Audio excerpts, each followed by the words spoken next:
Bismillah. Waalaikumsalam warahmatullahi wabarakatuh. Ustaz, mohon dijelaskan jumlah rakaat salat duha yang perlu dicontohkan oleh Rasulullah SAW beserta hadisnya. Baik, jumlah rakaat salat duha. Kalau kita urutkan keterangan Nabi SAW terkait dengan salat duha ini, tidak hanya berbicara tentang rakaat, tapi juga berbicara tentang waktu dan keutamaannya. Dari waktu dan keutamaan ini, nanti Anda bisa petakan berapa rakaat yang harus Anda tunaikan dan apa tujuan yang ingin Anda raih dengan jumlah rakaat itu. Jadi jangan sampai Anda kerjakan sebanyak-banyaknya, tapi Anda tidak mengerti keutamaannya. Baik, kapan itu dikerjakan? Apakah di awal duha, pertengahan duha, atau kemudian di akhir duha? Kita mulai dengan bagian pertama, ya, salat yang ditunaikan di awal duha, yang jumlah rakaatnya adalah 2 rakaat. Kita cantumkan ada 2 hadis di sini dan ada 2 jenis salatnya. Pertama, ada di hadis riwayat At-Tirmidzi nomor hadis 586. At-Tirmidzi nomor hadis 586. Kemudian yang kedua tercantum di hadis Muslim nomor hadis 720. Hadis Muslim nomor hadis 720. Baik. Selanjutnya nanti yang di pertengahan duha, ya, ada di riwayat Abu Daud nomor hadis 1289, 1289, ya, 1289. Dan nanti bagian terakhirnya kita bahas yang pertama dulu. Bismillah. Baik, yang pertama tentang waktu duha di awal duha, riwayat At-Tirmidzi di nomor hadis 586.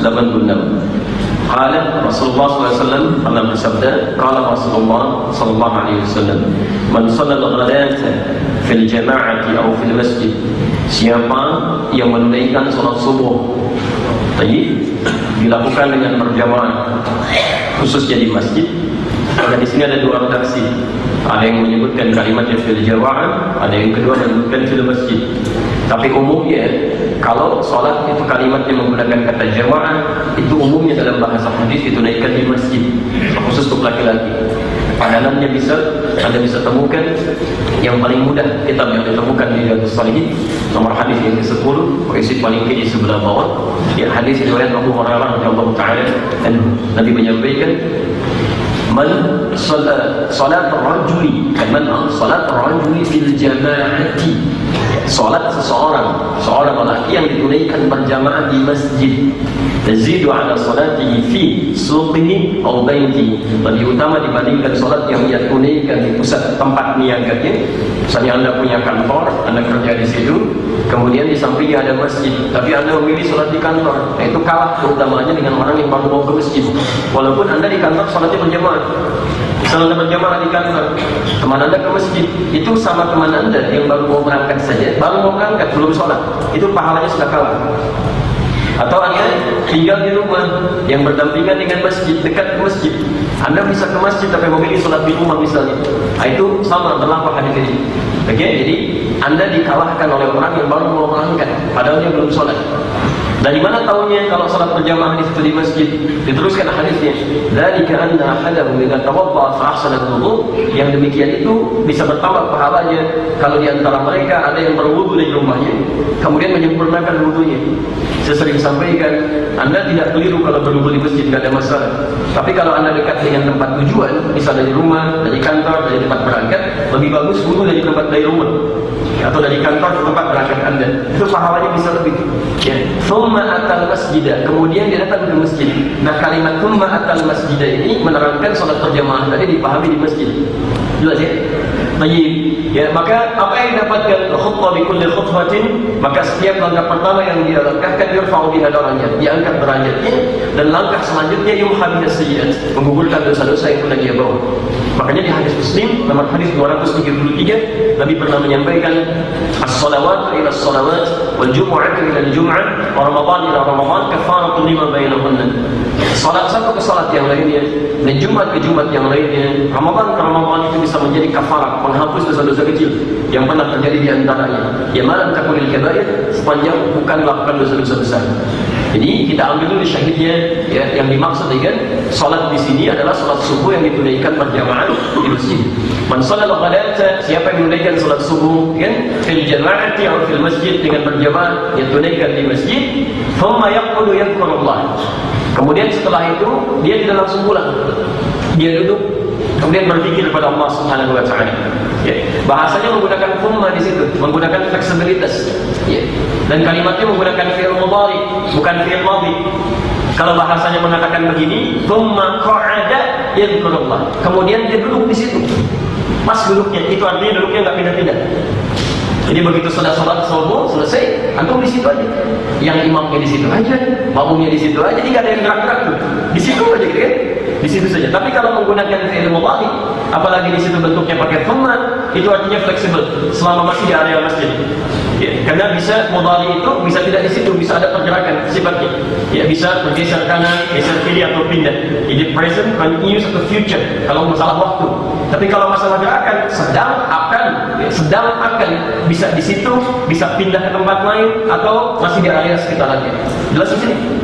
Baik, awas, ini saya berikan batas di sini pemahaman ini ya untuk memberikan penjelasan pada sebagian entah dari mana datangnya. Ada pendapat mengatakan kalau Anda ingin mendapatkan pahala salat ini nanti yang dikenal dengan syuruk kemudian. Ya, kalau Anda ingin mendapatkan pahala ini maka setelah salat subuh nggak boleh pindah-pindah di situ aja. Ya, itu saya tidak tahu dari mana asal penafsiran seperti itu. Ya, yang pertama bertentangan dengan dalil secara langsung. Yang kedua bertentangan dengan maqasid syariat. Ibadah itu tujuannya memudahkan, bukan mempersulit. Imam di sini aja di depan itu kan nggak pindah-pindah. Sementara temannya di sini aja, ya. Ada misalnya yang mau membersihkan, maaf geser dikit dong, nanti aja ya, selepas syuruk. Nggak repot gitu kan? Nah, jadi antum nggak bisa begitu ya, nggak bisa. Jadi ada fleksibilitas sepanjang masih ada yang masih. Ya, jelas di sini ya. Jadi kalau ada yang menafsirkan misalnya tidak boleh pindah-pindah dan sebagainya, itu pendapat yang sangat lemah, akan tidak ada dasarnya. Dari mana sumbernya kan? Baik, saya teruskan. Kemudian dia duduk, ya Allah. Apa yang dilakukan dalam duduknya? Bukan main-main, bukan ngobrol, bukan singgah gurau, tapi berzikir kepada Allah Subhanahu wa taala. Dan kalimat zikir di Quran maknanya banyak. Awas hati-hati ya, perhatikan syaratnya. Jika Anda ingin meraih duha yang pertama ini, syarat pertamanya salat subuh. Dilakukan berjamaah. Tempatnya di masjid. Setelah itu berzikir, tidak langsung pulang. Apa bentuk zikirnya? Macam-macam, silakan pilih. Misal kalimat thayyibah itu bagian dari zikir. Quran surah keempat ayat 103. Fa idza qadaytumus salata fadhkurullah. Maka selesai Anda menunaikan salat, silakan bergegas berzikir kepada Allah Subhanahu wa taala. Bisa dengan kalimat istighfar, kan? Astagfirullah, astagfirullah, astagfirullah, Allahumma antas salam, kan? Itu ada di hadis Muslim hadis 591. Bisa Anda ungkapkan la ilaha illallah wa la syarika lah, lahul mulku wa lahul hamdu wa huwa ala kulli syai'in qadir. Di hadis Muslim nomor hadis 593. Di Al-Bukhari nomor hadis 844. Bisa Anda katakan subhanallah, subhanallah, subhanallah, subhanallah ya sampai 33 kali. Tapi bukan cuma jumlah bilangan, sambil dihayati, sambil dipahami maknanya. Kalau benar-benar Anda mengucapkan itu istighfar saja mungkin bisa 10 menit ke 1 kalimat astagfirullah, ingat dosa dari mulai balik sampai dengan subuh itu ya. Baik, subhanallah, alhamdulillah, Allahu akbar 33 kali. Temukan di hadis Muslim nomor hadis 597. Ya, Anda bisa teruskan ke ayat kursinya di An-Nasai bagian ke-9 nomor 44. Dan Anda teruskan lagi misalnya ke surah Al-Ikhlas, ya, kemudian surah Al-Falaq, kemudian surah An-Nas di Abu Daud nomor hadis 1523. Dan Anda bisa teruskan dengan doa misalnya. Ya, termasuk kalimat thayyibah doa. Allahumma inni as'aluka 'ilman nafi'an wa rizqan thayyiban, ya, kemudian wa 'ilman, kemudian wa 'amalan mutaqabbalan. Ya Allahumma inni as'aluka 'ilman nafi'an wa rizqan thayyiban wa 'amalan mutaqabbalan. Ya, itu Anda temukan di Ibnu Majah nomor hadis 925. Jadi ada yang sifatnya zikir kalimat thayyibah. Ada yang sifatnya baca Al-Qur'an boleh. Ya, Anda menunggu misalnya terus ada zikir ya, dengan membaca Al-Qur'an. Karena Quran sendiri sering saya katakan disebut dengan zikir Quran. Quran surah ke-15 ayat 9. Inna nahnu nazzalna dzikra wa inna lahu lahafizun. Jadi begitu Anda misalnya selepas salat subuh sudah menunaikan zikir kalimat thayyibah tadi, belum tiba waktu awal duha, Anda bisa lanjut dengan baca Quran. Jelas ya? Baik, baca Quran misalnya sudah baca sekian ayat sampai berapa juz ya? Nah, misal himmah Anda, keinginan Anda misalnya selesai sampai situ, ingin mencari yang lain lagi, bisa Anda teruskan dengan mengulang hafalan Quran ya, sambil mendapatkan pahala yang lebih banyak lagi. Karena mengulang hafalan Quran, menghafal Quran Quran bagian dari zikir. Saya sering katakan penghafal Quran itu orang yang sudah berzikir pada Allah Subhanahu wa taala. Karena hafalan Quran disebut dengan zikir di Quran. Quran surah ke-54 ayat 17, ayat 22, ayat 32, ayat ke-40. Wa laqad yassarna al-Qur'ana lidzikri fahal min mudzakir. Kami sudah mudahkan Al-Quran untuk digunakan sebagai zikir, untuk diingat. Ya, mengingat Quran di sini disebut dengan zikir. Diboleh antum ba'da subuh setelah misalnya zikir-zikir kalimat thayyibah, mulai membaca dan mulai menghafal Quran. Dan menghafal Quran terbaik itu di waktu subuh. Waktu fajar, ingat betul ya, menghafal Quran terbaik boleh di waktu fajar. Dan itu dipersaksikan oleh para malaikat. Bukan cuma salatnya, termasuk semua bacaannya, apalagi bacaan Quran itu ada di Quran surah ke-17 Al-Isra ayat 82. Dari 79 nih, 79 sampai 82. 79 posisi paling kiri, sebelah atas ke tengah sedikit. Ya, dan kalimatnya dari 78 kalau mau lebih lengkap, maaf, dari 78 ya. Dan kalimatnya aqimis salata liduluki syamsi ila ghasaqil laili wa qur'an al-fajr. Di ayat 78. Inna qur'an al-fajr kana mashhudan.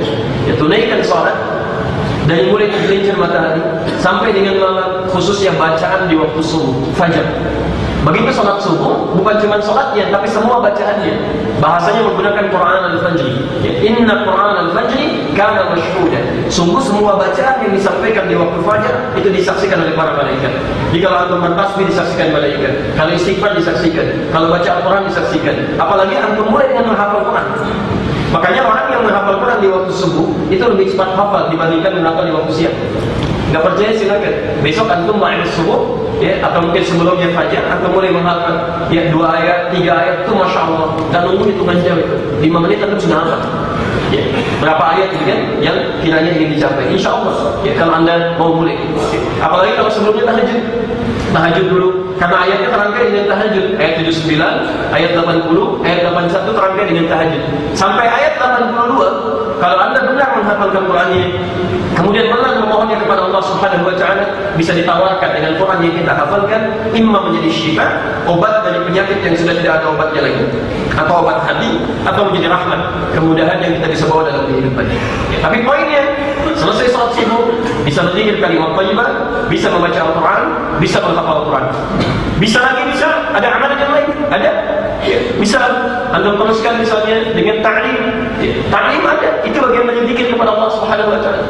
Yang mengingatkan kita dengan Allah Subhanahu wa taala. Ya, dalilnya ada di Quran surah 58 ayat yang ke-11, Quran surah ke-9 ayat 22, posisi paling kiri sebelah bawah. Ya, setiap ada kalimat ta'lim selalu diawali dengan kalimat iman.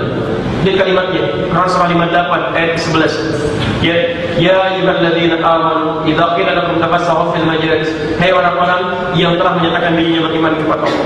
Kalau dikatakan pada anda luaskan majlis ilmu, diawali dengan kalimat iman.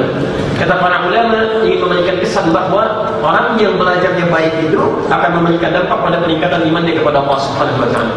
Makanya di ujung ayat ini ditutup dengan kalimat yang ka'illahu alladzina amanu minkum. Orang yang belajarnya benar, maka Allah akan angkat keimanannya kepada Allah, sehingga ketika dia selesai belajar, menjadi semakin dekat dengan Allah Subhanahu wa taala. Bukankah tujuan zikir untuk mendekatkan kita dengan Allah? Di ta'lim itu bagian dari zikir. Di bagian dari zikir. Makanya paling enak kalau nggak mau merasa, itu antum ikut ta'lim. Sabtu, Ahad, kan suka ada kajian ya. Jadi begitu selesai subuh, antum ikut kajian itu nggak terasa itu. Ya, antum ikut zikir dengan mengikuti ta'lim. Pahalanya banyak sekali, banyak. Ya. Begitu selesai ini, hatta bidayatul duha, sampai di awal duha. Zikirnya sampai ke awal duha. Baik, satu tombak dari matahari bergeser dari tempat terbitnya. Jadi tempat terbitnya, Allah. Misal ini tempat terbitnya disebut dengan masyriq. Kalau tempat tenggelam disebut dengan maghrib, tempat terbit disebut dengan masyriq. Surah kedua Al-Baqarah ayat 115, sisi paling kiri sebelah bawah. Walillahil masyriq wal maghrib. Milik Allah lah ya, segala yang ada di masyriq, tempat terbit matahari, wal maghrib, dan segala yang berada di tempat terbenam matahari. Ya, jelas di sini.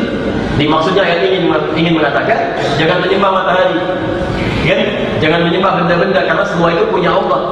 Masa yang punya tidak disembah, yang diciptakan yang disembah-sembah? Jelas ya? Tayyib. Sekarang saya akan pelankan sedikit. Ini pasti posisinya disebut masyriq. Kalau mulai bergeser, satu tombak mulai bergeser. Misalnya Nah, ketika dia mulai bergeser ke arah barat, maka pergeserannya disebut dengan isyraq. Isyraq. Kalau sudah sampai bayangannya setinggi 1 tombak, ya, jadi kalau sudah memancarkan bayangan setinggi 1 tombak, ya, perhatikan sini, maka posisinya disebut dengan syuruq namanya. Syuruq ini yang disebut dalam hadis ini dengan awal duha, bidayatul duha. Jadi ada yang mengistilahkan awal duha ini dengan salat syuruq, ada yang menyebutnya dengan salat syuruq, ada yang menyebutnya dengan awal duha. Keduanya benar, jelas ya? Keduanya benar. Jadi kalau ada yang mengatakan misalnya, nggak ada di sholat syuruq, yang ada awal duha. Ya betul, cuma antum menggunakan istilah awal duha. Nggak ada itu awal duha, yang ada sholat syuruq. Ya betul ya. Jadi menggunakan syuruq benar, menggunakan awal duha benar. Yang salah, yang sholat subuh di saat itu ya. Baik. Jadi bantuan. Kemudian thumma shalla rak'atain, dia sholat 2 rakaat. Nah, jadi ketemu sekarang berapa rakaatnya? 2 rakaat. Jadi awal duha ditemukan kemudian ya dalam waktu yang disebut dengan syuruq, saat matahari mulai bergeser 1 tombak dari tempat terbitnya. Kemudian setelah menunaikan sholat subuh berjamaah, berzikir sampai di waktu ini tunaikan sholat berapa rakaat? 2 rakaat. Kalau anda bisa kerjakan itu sampai selepas sholat, Nabi SAW menyampaikan di akhir hadisnya, "Fakana alaihi ka ajri hajjin wa umratin." Maka dia mendapatkan pahala yang banyak semisal haji dan umrah. Ya, semisal haji dan umrah. Bukan haji dan umrah, ingat ya.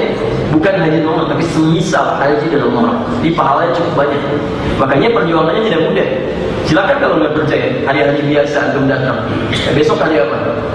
Hari Jumat, ya silakan misalnya Senin, Selasa, Rabu, Kamis, Jumat di masjid ya kan.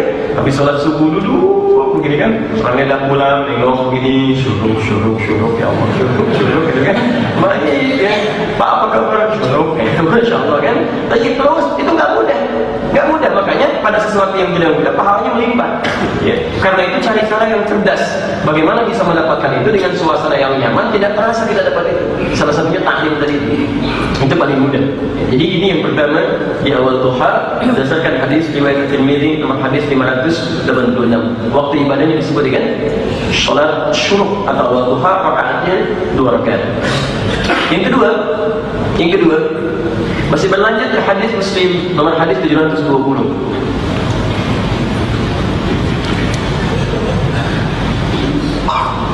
Baik. Inna likulli 'abdin fi kulli sulana shadaqah.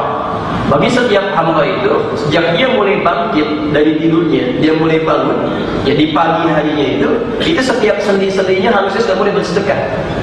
Bertasbih, berzikir kepada Allah Subhanahu wa taala. Ya, semuanya 360 sendi itu semua, ya, dari ujung kepala sampai ujung kaki.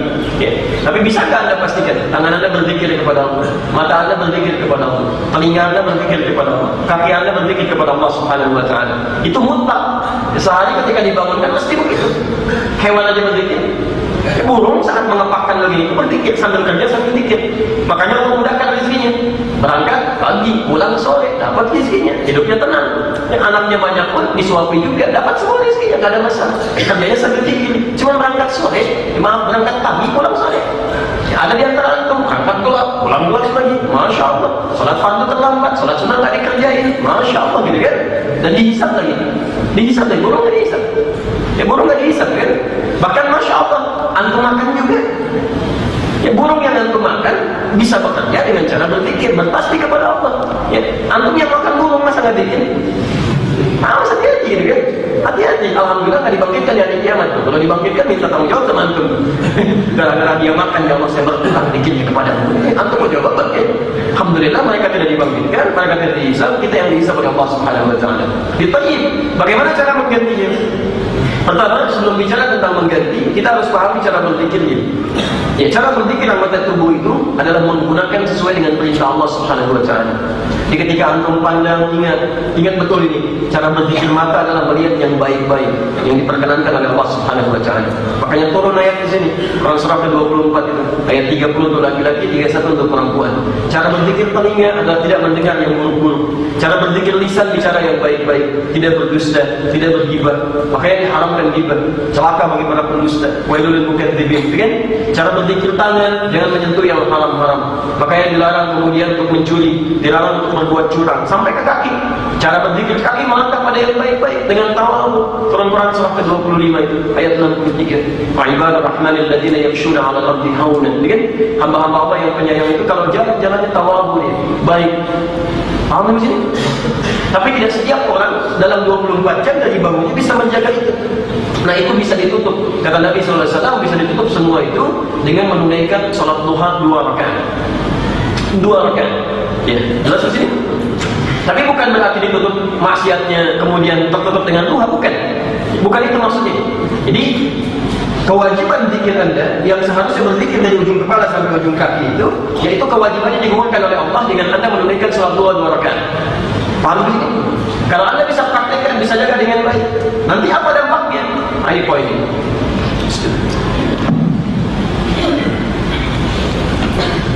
Tolong pahami dengan baik ya, yang dimaksud esensi dari hadis Muslim nomor hadis 720 ini. Yang dimaksud 2 rakaat duha setara dengan zikir seluruh sendi dalam tubuh.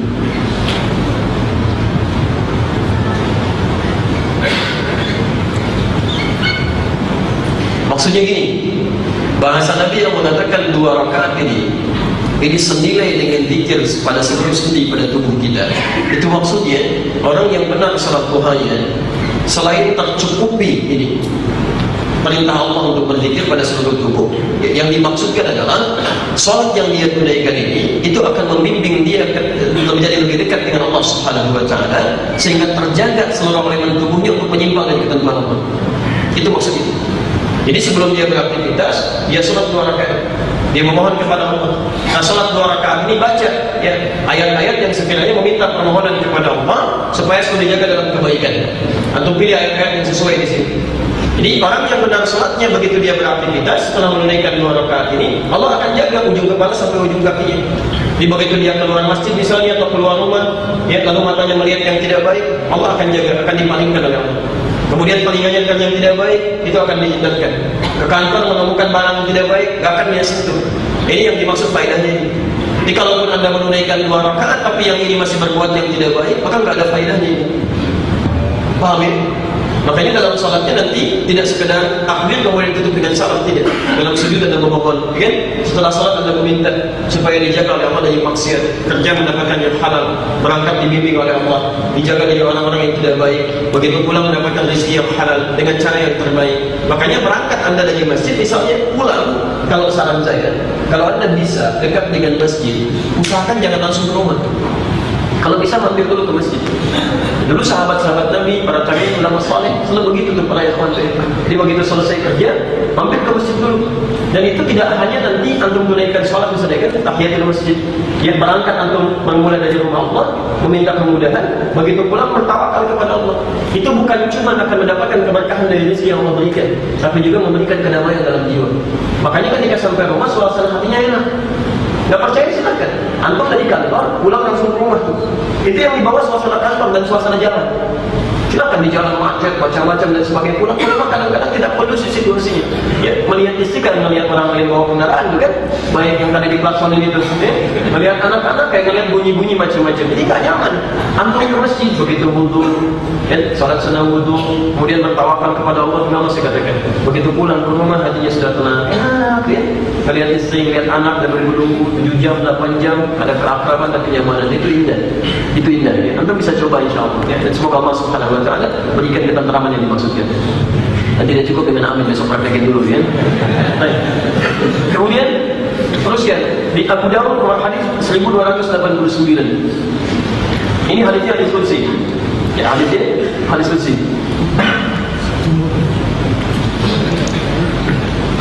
Qala Rasulullah SAW, sekali Rasulullah SAW pernah bersabda, Qala Rabbuna Jalla wa'ala, Allah Tuhan kita Jalla wa'ala pernah berfirman, Man lam ya'jiz an arba rak'atin fi akhirin nahar, fi awalin nahar, siapa yang tidak merasa malas menunaikan salat 4 rakaat di awal siang Jadi sudah masuk di ke pertengahan duha nih, awal siang. Kalau tadi kan bisa Anda tetapkan misalnya jamnya baru jam 6 gitu kan. Kalau yang syuruk itu. Tapi kalau yang ini tadi yang setengah 7. Ya, kalau yang hadis yang berikutnya ini di Abu Dawud nomor hadis 1289, kalau kisaran jam setengah 8 jam 8 gitu kan. Setengah 8 jam 8. Siapa yang tidak merasa malas, malam ya'jiz an arba'i raka'atin, yang tidak merasa malas menunaikan salat 4 rakaat di awalin nahar, ya di awal menuju siang, Masya Allah, akfika akhirahu, maka kata Allah subhanahu wa ta'ala dalam hadis qudsi, saya akan cukupkan segala kebutuhannya sampai di akhir siang, sampai ke malam ini. Di kalangan itu misalnya bisa menunaikan salat 4 rakaat ini, ditunaikan dengan baik, berangkat berikhtiar mencari rezeki, Allah akan jamin orang yang salatnya benar 4 rakaat ini akan diberikan kemudahan dalam rezekinya dan segala kebutuhannya sampai sore, sampai sebelum dia tidur. Paham sih? Baik. Jadi ini yang dimaksudkan oleh sementara orang, ya, yang dimaksud dengan salat duha bisa mempermudah rezeki itu. Ya. Ini bilangannya 4 rakaat. 4 rakaat.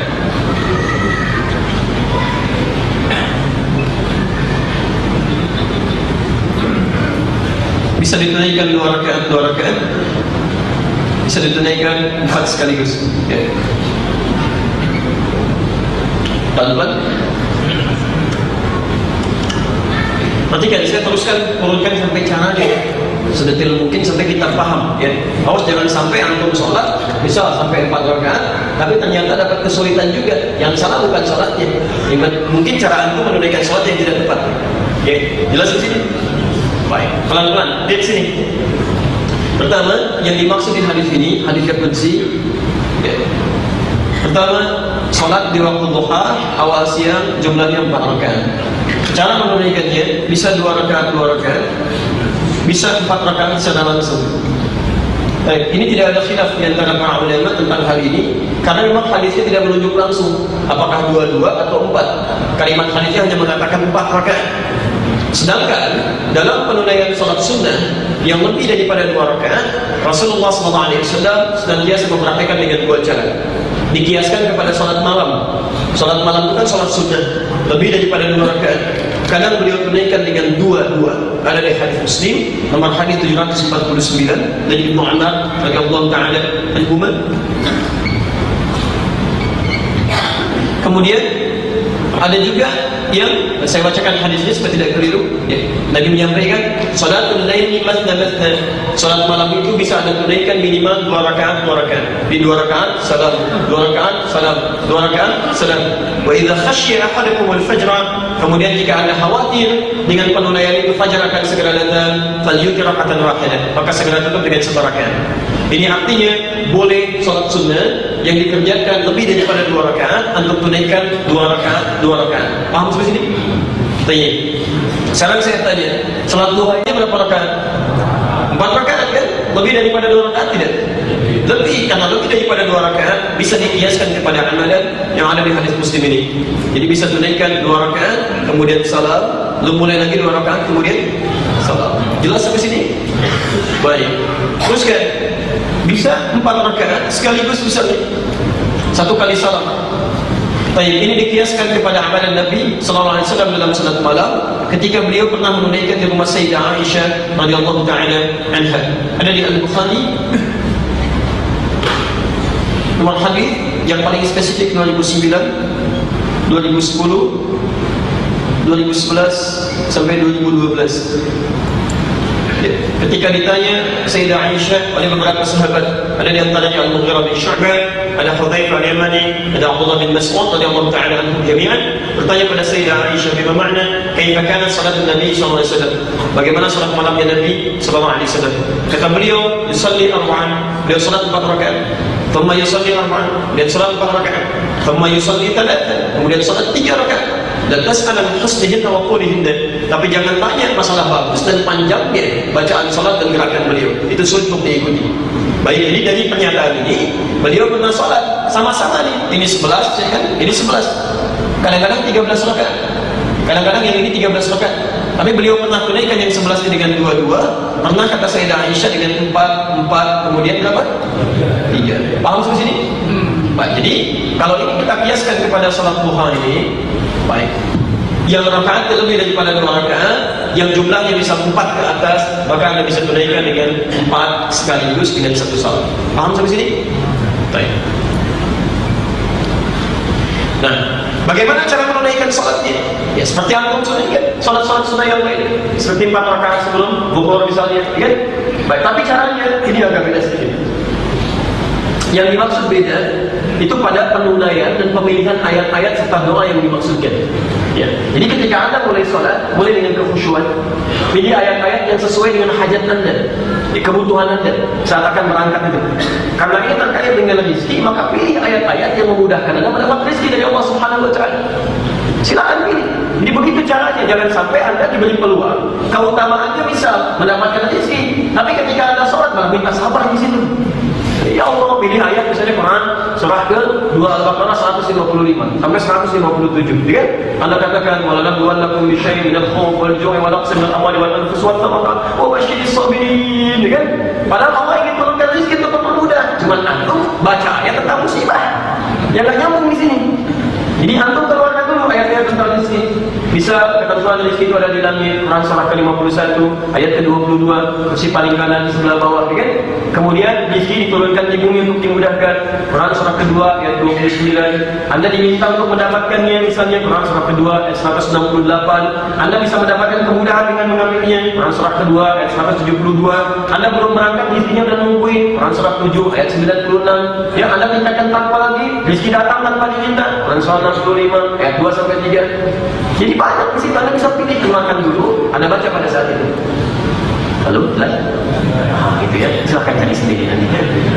Ini yang dimaksud dengan 4 rakaat. Selebihnya disebut dengan sholatul awwabin atau sholat awwab. Itu yang lebih daripada 4 rakaat. Ada yang 8 rakaat sampai dengan 12 rakaat. 8 rakaat sampai 12 rakaat. Biasanya di akhir-akhir duha, ya jam 9, jam 10, Anda boleh tunaikan 8 rakaat sampai dengan 12 rakaat. Itu disebut oleh para ulama dengan sholat awwabin, sholat orang-orang yang memohon kebaikan kepada Allah kembali pada jalur-jalur yang baik. Ya, makanya ada riwayat sampai kepada kita, hati-hati ya, orang-orang yang benar sholat duhanya itu akan nampak pada perbuatan kebaikan dalam hidupnya. Kalau benar doanya akan ada perubahan dalam hidup. Apalagi yang 8 rakaat, yang 12 rakaat itu, ya, Masya Allah. Ya, jadi semoga Allah berikan kebaikan kepada Anda semua, dan semoga sesuai dengan apa yang Anda tanyakan. Jika ingin 2 rakaat, silakan pilih. Ingin dapat semisal haji dan umrah, atau Anda ingin mengganti tasbih, ya, atau misalnya ingin 4 rakaat memudahkan rezeki, atau ingin 8 sampai 12 rakaat memberikan kemudahan dalam perilaku hidup dan kembali kepada Allah Subhanahu Wa Taala. Kita berhenti sejenak untuk menunaikan salat Isya berjamaah, kemudian kita lanjutkan dengan Allah Subhanahu Wa Taala. Subhanallah wa bihamdika, asyhadu an la ilaha illa anta, astaghfiruka wa atubu ilaik. Assalamualaikum.